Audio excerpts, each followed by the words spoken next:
What's going on, everybody? Welcome to part 5 of the cabinet building series. Today what I'm going to do is start cutting countertops. I'm going to cut the cedar lumber and place it on where the countertops go, and then glue everything up. And probably tomorrow, which will be part 6, I'm going to commence sanding the countertops, and then I'll probably be cutting out for the sinks. So there'll be one sink that goes there and one sink that goes here. And I'm going to have a TV over there or something, which, you guys won't see that. But I did start on this. So this is kind of how this is going to turn out. And I got one little piece there I got to cut, which I got to cut around the edge of that window seal. There's my piece of lumber that I got to cut around. So I just got a little hole there.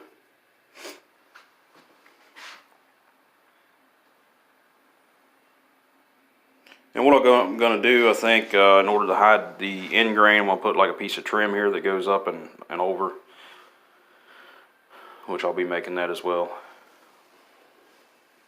So, alright guys, without further ado, what I'm going to do is, I got a bunch of boards out here in the living room, and I've already taken, I don't know, probably 12, maybe more, 8-foot or longer boards outside, and I'm gonna run one pass through the track saw, and then the other pass I'm gonna run through the table saw. And I've got to run down here to the hardware store and get a fine tooth blade for my table saw. I don't have one. So I do have one on my miter saw, but I would rather just get another one. That way I don't have to keep swapping out blades. So, but anyway, I'll show you guys that process. Stay tuned.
not only am I doing the bathroom today, I'm also doing the kitchen countertops. And I've already, for the most part, completed this bathroom. It was pretty simple, just 48 inches this way, and I think it was 24 this way. It was actually 25 because I had a little bit of a lip here. So I'm going to put 2 sinks in here. I got it weighted down because I got it glued up to the top of the face frame and all the way around the top of the cabinet itself, the carcass. So it's being weighted down. It's probably dry by now. So I could probably commence the sand in this, but I usually wait, 12 to 24 hours before I really start aggravating it. I mean, it's tight bond 3. It should dry pretty quick, but, I just want to make sure that it's completely dry before I start messing with it. So I'm going to go back here and do some measurements. So both this one and this one is 21 inches in depth by 36. I'm running the boards this way. I'm not sure what my widths are on my boards out there. They vary. So I'll just be kind of staggering them, until I get the right width. So I'm going to go ahead and cut a bunch of I'm going to do 21 1/8 just to have a little bit of an overhang. Come on. Yeah, just do 21. 21 will be fine. And I'm also going to put a backer board, on the back here as well, and make it kind of decorative. Probably round over or do do something else. We'll see. And in this one as well, it's also 21, and then I got a little bit to do on this one here. I just got that little board back there that I need to fill in that gap, and I can go ahead and commence gluing this up. I'll also have to put a shim under the back side here because it's just resting on that one piece of plywood there, which bows a little bit because of the weight of these boards. So I'm gonna have to shim that up a little bit to get everything equal to this back section back here, because it's actually up on the plywood itself. I could either cut those boards short. No, because it's going to be up there against the wall on that side, so I'm not going to do that. So yeah, I'll probably just shim all this up through here and get it up a little higher. That way it's even with this board back here, because it's up on top of that piece of plywood, and these are on top of that board right there. So I'll make something happen with that. But other than that, I'm going to go ahead and cut a bunch of 21-inch boards, and I'll be bringing them in here and there to see how many more I need. Alright, I got the countertops put on. Now basically what I have to do is lift up each piece and put glue in between the joints, which I'm just edge to edge joining them. I'm not tongue grooving them or anything. These will hold up just fine as is, because I'm going to glue them down to the top of the face frame and top of the carcass of the cabinet. And I'm also going to put a few pocket holes in here to screw everything up as well.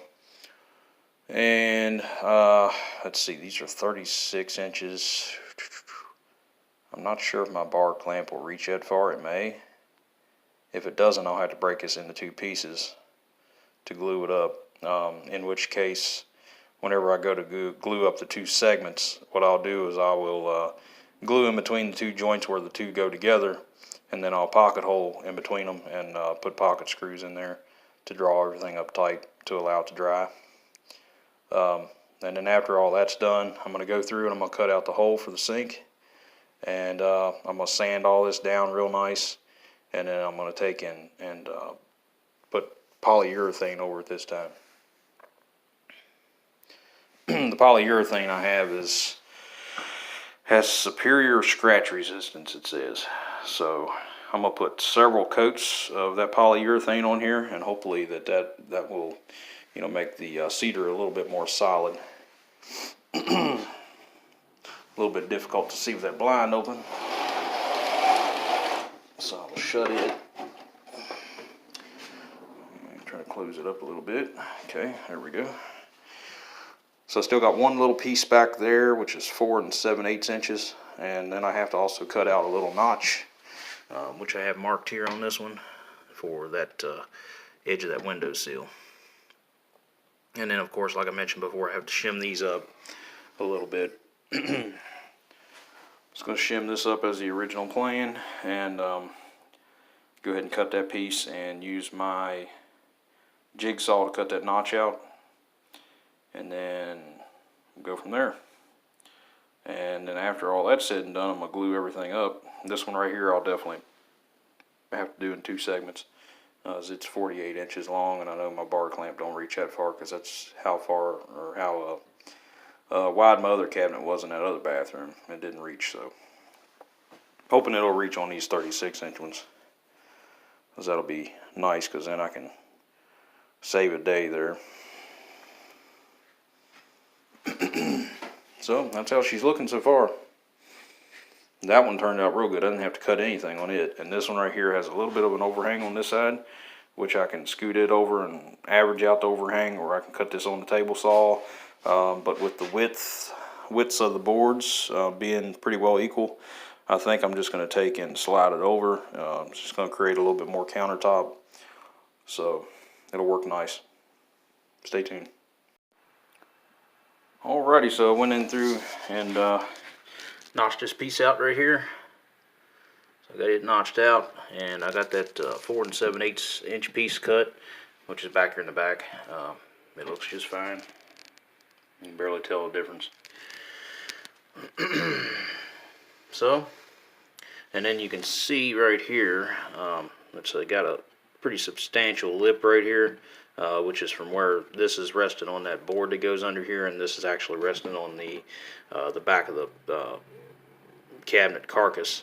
So, which sets up a little bit higher, because this is only a 1/2 inch piece of plywood, which, you know, is pretty thin anyway, so it's going to bow a little bit with any weight on it whatsoever.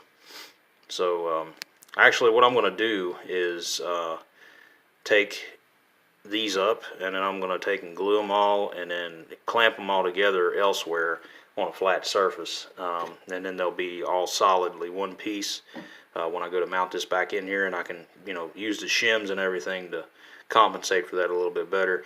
And I'll actually take and screw a piece of plywood or something back here to the back. That way it will actually rest on it instead of resting on this little strip of plywood.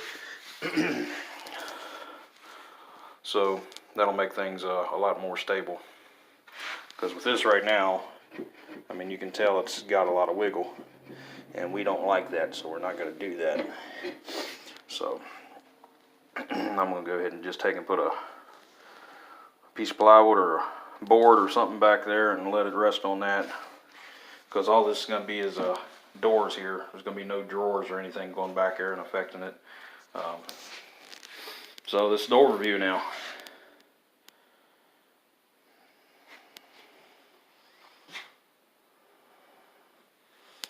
So I'll go ahead and glue all these up and clamp them, and I'll show you part of that process, and then I guess that'll be pretty well the end of this video. Alright, so the bar clamp will reach 36 inches. It will not reach any further than that. So what I have to do is cut 2 inches off of one of the boards to make this a one-day glue up. So I'm going to go ahead and cut this one here down 2 more inches in width, and because the sink is going to go right here, and you know, you're not going to really, I mean, you're going to notice it, but it's not going to be, you know, all that drastic. So I think I'm just going to go with that. I'm going to rip this one down 2 inches, and that'll compensate for that 2 inch difference for this bar clamp, because it's almost there, but it's got 2 more inches. And that one there will glue up just fine, so we don't have to do anything with that one. This one here, we will definitely have to have 2 separate glue ups, which you know, have the full thing done as far as glued up in 2 separate pieces today, and then tomorrow, or whenever I get back around to it, I'm going to take and pocket hole the 2 segments together, with glue in between the joints there. So that'll be a separate video, and these two here will be ready to sand tomorrow and cut the hole for the sink. So that's pretty well it. Alright, I got it cut and put in there. I mean, you can barely even notice that it's there, honestly.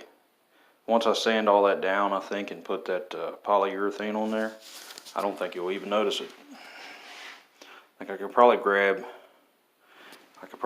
one of these redder boards and put there to the side of it. And I think that'd make it blend in a little bit better. And take and put one of these brown ones, which it'll all turn red once I get into sanding it, but some of them have been exposed to light a little longer than others.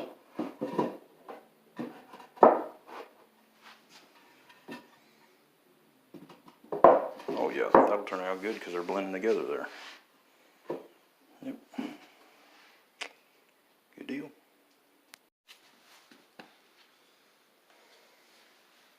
Alright, so now that I got all the countertops laid out, what I'm going to do is I'm going to pick these up on the end, and I'm going to put a good coat of glue along there. So I'm going to take each one of these, except for the very end one, and put a coat of glue on there.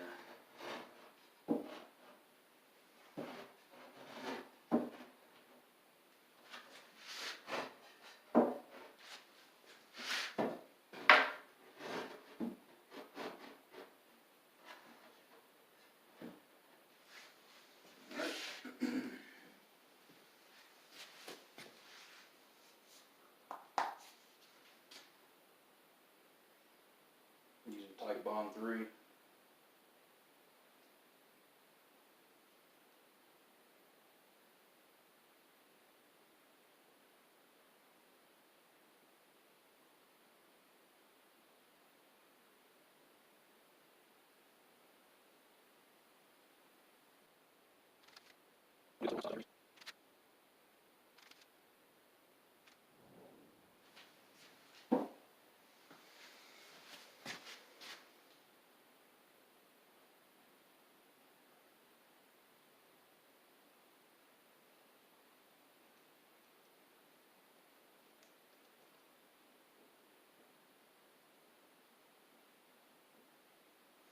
Probably see some run down the sides. I just want a nice liberal amount. I'll clean that up later. Sandpaper will take that right up. And I'll clean it with a wet rag as well, after I glue them up.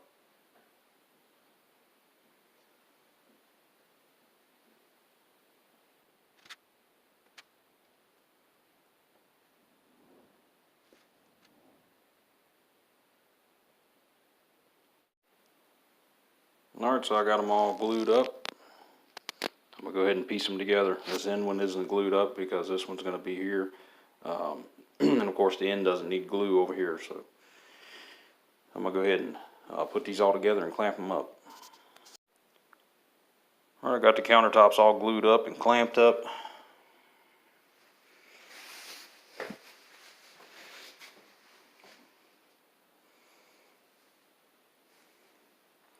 Got this one here clamped up to that point, and I've got a separate clamp over here for the rest of it.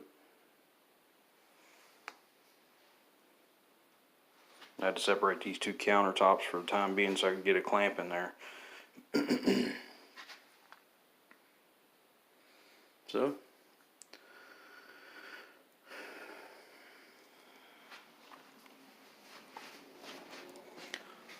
alright guys, that's all for part 5. Stay tuned tomorrow or whenever I get a chance for part 6.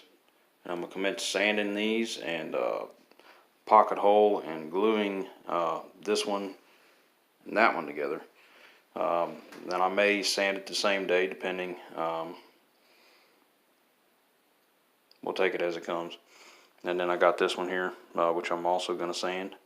And I will be putting the sinks in tomorrow as well.